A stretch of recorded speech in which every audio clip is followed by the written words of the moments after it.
Today we are looking at the archives here at Brick Archaeology at some print material. And this print material is in remarkably good condition for its age. It's like 1,000+ years old or something. Right, and we state-of-the-art document maintenance here at the facility. And we will carefully extract this. Get out of here. Okay. And we will wait till everyone is gloved up here and ready to go. I'll get there. Yeah, so this is from the early 90s, believe it or not. And we'll see if we can get the magnifying glass here to just give you an idea of the condition. Very, very good condition. Very good condition. But as you can see, there's some antiquated words there, stuff we just don't use anymore. But, it's all readable for someone who's used to looking at these kind of documents. Great artwork. We'll get in some B-roll here for you viewers online, but just really remarkable. So go ahead and share your thoughts. That's kind of my thoughts. Obviously, we're looking at a representation of the pirate myths of the past. We see here we've got some of the Imperial Guards, as people say they looked like. I'm pretty certain they didn't have such stupid-looking hats, but who knows about that. And actually, the other day I heard about the pirate flags that potentially the brutal atrocities were just misunderstood medical practices, and they were some of the first people to explore the skeletal structure of the minifigs. Well, I don't know about that. I mean, I've got some pirate family in my past, and they said that, to me, that's just a story that they've put out to make themselves seem more friendly. That's right. Those pirate cabals and their PR machines. And actually, this little artistic depiction here has a little game, which is kind of uncommon for these artistic things, but I guess you have something engaging for the kids. And you've got the answer down there upside down, so it gives you a chance to find it first. And it is, can you locate the treasure chest full of gold in the picture above? Captain Redbeard has taken it from the Caribbean Clipper. Collect the pirate and the soldier's themes to create your own adventure. That's right, and important part of minifigure history, portrayed right here in this beautiful diorama.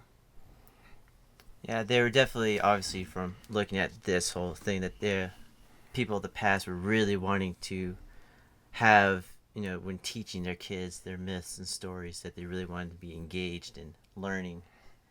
That's right. Their swashbuckling knives. I know I would have loved to have all these nice, awesome swords and stuff like that.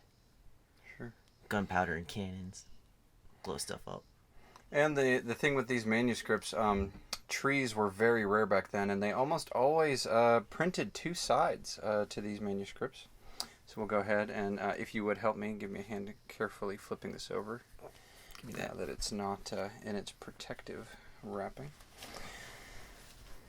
And here we are in the portrait mode. We've also, they were settling in. They didn't know, is portrait layout the way of the future? Is it landscape? And so this is interesting. They chose to do one of each here on their pamphlet. What I find it weird is the fact that they show multiple myths from all kinds of times on the same thing.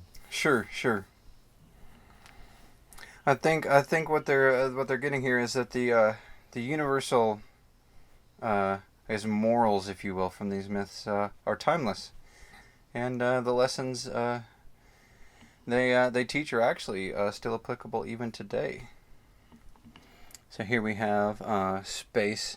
Now, a lot of these space themes from the 90s were on the exploration and the mining and resource gathering from the asteroid belt. And believe it or not, they were just 50 years too early in their predictions of that timeline. But I do like how they inspired the children, not with some far out fairy tale, but actually something very, very achievable in their lifetime. And I think these stories were very, very influential in making those first primitive steps to asteroid resource gathering. Yeah, right now it's like a really big business because, we're kind of short on our special materials. Right. In order to build extra bricks. The fancy bricks. Yes. Yes, needs ever growing needs for energy, material, especially water. But yeah, and we have so let's pick out here the chronological order. So we have the castle themed stories here. Just some basic stuff here. We'll bring in the magnifying glass. And they denoted factions by color. Very, very big use of color here in telling their stories.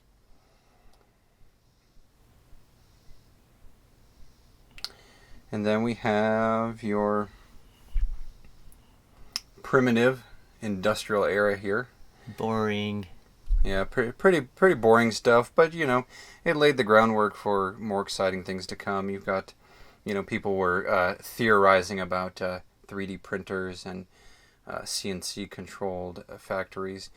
And then here you have this is people alive still today remember colonizing the asteroid belts and things like that. And this is it's really some great material here. The 90s space adventures. And then we move on to some I guess it's a technical concept stuff. Just really really basic stuff stuff in kindergarten, that people in kindergarten learn nowadays, like hydraulic force distribution and internal combustion engines. Just some really basic stuff, but back then that was cutting edge education for preteens, it looks like, by the age recommendations here for this educational material. Boy, have we come a long way. Yes, that's right.